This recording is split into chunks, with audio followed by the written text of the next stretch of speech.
Soma's baking and cooking থেকে আমি সোমা বলছি। আজ আপনাদের সাথে শেয়ার করছি একটা নিরামিষ তরকারি, আলু পেঁপের তরকারি ডালের বড়া দিয়ে। বাট নর্মালি আমরা কি করি যে এই ধরনের তরকারিগুলো জিরে ধনের গুঁড়ো ইউজ করি। আজ কিন্তু আমি জিরে ধনের গুঁড়ো ইউজ করিনি, অন্য একরকম মশলা ব্যবহার করে তরকারিটা করেছি। তাহলে কি মশলা ব্যবহার করে করলাম চলুন দেখতে পাই। এখানে একটা মিডিয়াম সাইজের পেঁপেকে এরকম ডুমো ডুমো করে কেটে নিয়েছি, আর এখানে দুটো আলু এরকম ডুমো করে কেটে নিয়েছি। তো পেঁপেটা আলুটা একটুখানি সরিয়ে রাখছি।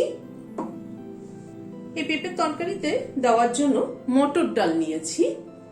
মটর ডাল আমি সারা রাত্রি ভিজিয়ে রেখেছিলাম, আমার হাতের মুঠে 2 মুঠ মটর ডাল হবে। ওটাকে ভালো করে ধুয়ে সারা রাত্রি ভিজিয়ে রেখেছিলাম। মটর ডালে বড়া দিয়ে কিন্তু পেঁপের তরকারি দারুণ হয়। একটা গ্রাইন্ডিং জার নিলাম, ডালটা দিয়ে দিচ্ছি। ডালটার মধ্যে সামান্য একটু নুন দিচ্ছি, এরকম ছোট ছোট করে কাটা 3 টুকরো আদা দিয়ে দিলাম, একটা কাঁচা লঙ্কা দিয়ে দিলাম, 1/4 টিস্পুন হিং দিলাম, দিয়ে সামান্য একটু জল দিয়ে পেস্ট করে নেব। এই বড়ার ডাল পিসতে কিন্তু খুব বেশি জল ব্যবহার করতে নেই, তাহলে কিন্তু ডালটা লুজ হয়ে গেলে বড়াটা ভালো হবে না। ঠিক যেটুকু দরকার সেটুকুই অ্যাড করতে হবে। ডালটা পেস্ট করে নিলাম, ডালটা বাটিটায় ঢেলে নিচ্ছি। এই ডালটা পেস্ট করতে আমার এই 5-6 টেবিল চামচ মতো জল ব্যবহার করেছি।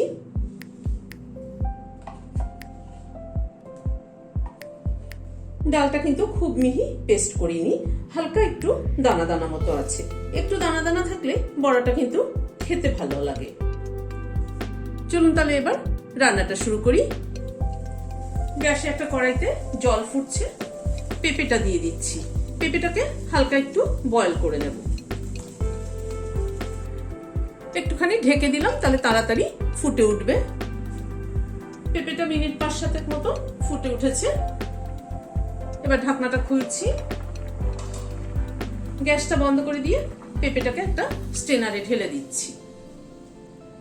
পেঁপেটাকে একটা স্ট্রেনারের মধ্যে ঢেলে দিলাম। গ্যাসে আবার কড়াইটা বসালাম, সরষের তেল দিচ্ছি। তেলটা গরম হয়ে গিয়েছে, একটু কড়াই চারধারে লাগিয়ে নিচ্ছি। আগে বড়াগুলোকে ভেজে নিচ্ছি।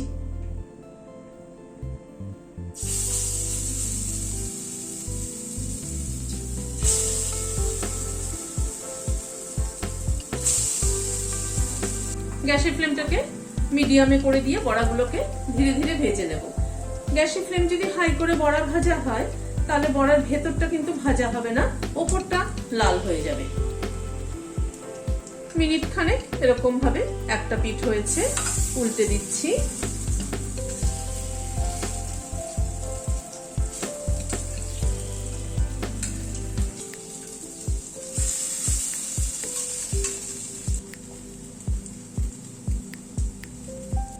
প্রায় মিনিট 3-4 সময় ধরে উল্টে পাল্টে বড়াগুলোকে লাল করে ভেজে নিলাম। তুলে নিচ্ছি বড়াগুলো, আবার দিয়ে দিচ্ছি।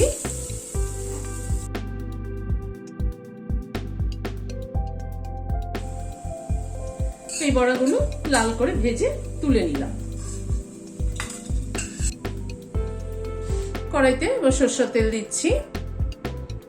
তেলটা গরম হয়ে গিয়েছে, একটা শুকনো লঙ্কাকে অর্ধেক করে দিয়ে দিলাম ফোড়নে, আর কালো জিরে একটু দিয়ে দিলাম, 1/2 টিস্পুন মতো কালো জিরে দিলাম।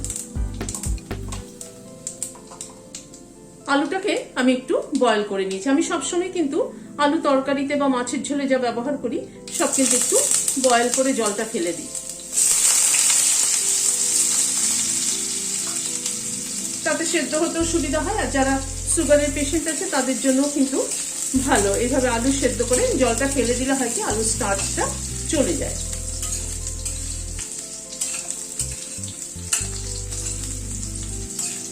আলুটাকে আগে একটু হালকা করে ভেজে নিচ্ছি। আলুটাকে একটু ভেজে নেওয়ার পরে পেঁপেটা অ্যাড করে দিচ্ছি।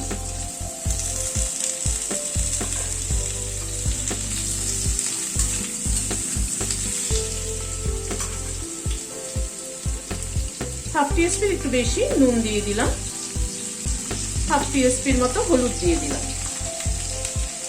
হলুদ আর নুন দিয়ে আলু পেঁপেটাকে একটু কষিয়ে নেব। প্রথমে তেলের উপরেই আলু পেঁপেটাকে একটু কষিয়ে নেব, তারপরে মশলা ব্যবহার করব। আজকে কিন্তু আমি কোনো জিরে ধনের গুঁড়ো, নর্মালি আমরা যেটা দিয়ে করে থাকি তরকারি, সেই জিরে ধনের গুঁড়ো ব্যবহার করব না, অন্য একটা মশলা ব্যবহার করব। চলুন তাহলে দেখে নিই কি মশলা করব। এখানে একটা গ্রাইন্ডিং জার নিয়েছি, তাতে খানিকটা ধনেপাতা নিয়েছি। এই ধনেপাতার কিন্তু ডাঁটিগুলো কিন্তু অবশ্যই থাকতে হবে, এই ধনেপাতার ডাঁটিতেই কিন্তু মেন ফ্লেভারটা।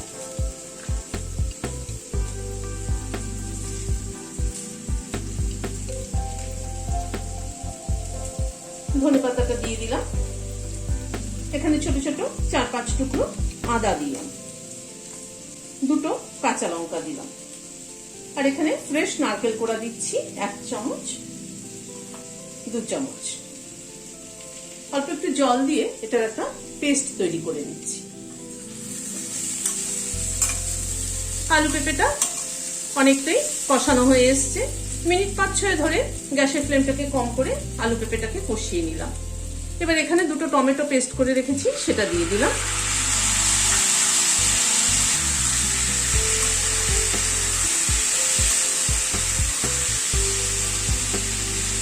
টমেটোটাকে আগে একটু কষিয়ে নেব। টমেটোটাকে মিনিট 2-3 সময় ধরে একটু কষিয়ে নিলাম। হাফ টিস্পুনও কম একটু কাশ্মীরি লাল রেড মির্চ দিলাম।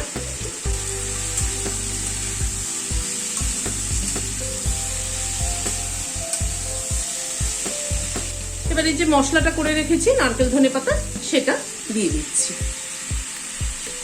গ্রাইন্ডিং জারটার মধ্যে অল্প একটু জল দিয়ে ধুয়ে দিয়ে দিলাম।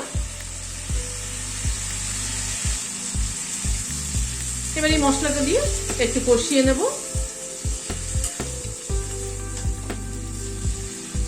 একরকম ভাবে জিরে ধনের গুঁড়ো দিয়ে না খেয়ে একটু অন্যরকম মশলা ব্যবহার করে দেখবেন, ভালো লাগে খেতে, আর মুখের টেস্টটাও কিন্তু বদলায়।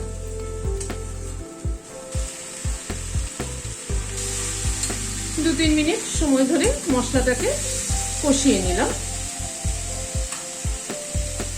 1 চামচ চিনি অ্যাড করে দিচ্ছি, আর একটু লাগবে মনে হচ্ছে, কারণ নিরামিষ তরকারিতে কিন্তু দেখবেন নুন মিষ্টিটা ঠিক না হলে, নিরামিষ তরকারি বলে না, যে কোনো তরকারিতে নুন মিষ্টিটা ঠিক না হলে ভালো লাগে না।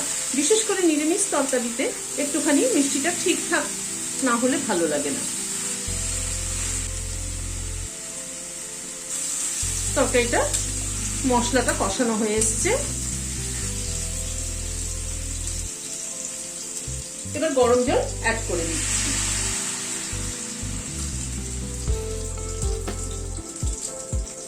আর একটু ঝোল লাগবে, কারণ বড়াগুলো দেবো তো, বড়া কিন্তু ঝোল টেনে নেয়।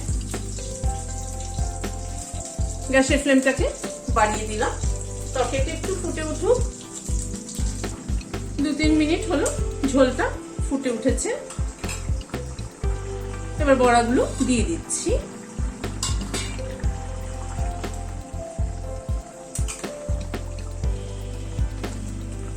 বড়াগুলো একটু ঝোলের মধ্যে এভাবে ডুবিয়ে দিতে হবে। একটু নুন মিষ্টিটা চেক করে নিচ্ছি, নুনটা আর একটু লাগবে। হাফ টিস্পুন কম নুন দিয়ে দিলাম। লাস্টে এখানে 1/4 টিস্পুন হিং নিয়েছি, সেটাকে একটুখানি জলে গুলে নিচ্ছি। একটু জলে গুলে এটা ছড়িয়ে দিলাম। এইভাবে হিং দিলে কিন্তু হিঙের গন্ধটা খুব ভালো আসে এবং খেতেও ভালো লাগে।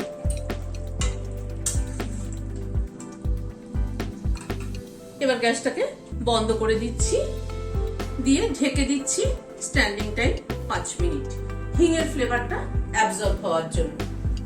গরম গরম ভাতের সাথে কিন্তু এরকম একটা তরকারি হলেই কিন্তু খাওয়া হয়ে যায়। আপনারা বানিয়ে দেখবেন, আমার মনে হয় ভালো লাগবে। গরম গরম ভাতের সাথে এরকম কিন্তু ডালের বড়া দিয়ে একটা পেঁপের তরকারি হলে কিন্তু অনেকটা ভাতই খাওয়া হয়ে যায়। আপনাদের কেমন লাগলো আমাকে কমেন্ট বক্সে জানাবেন। ভালো লাগলে একটা লাইক এবং সাবস্ক্রাইব করার অনুরোধ রইল। আজ তাহলে এখানে শেষ করছি। দেখা হচ্ছে আবার পরবর্তী ভিডিওতে।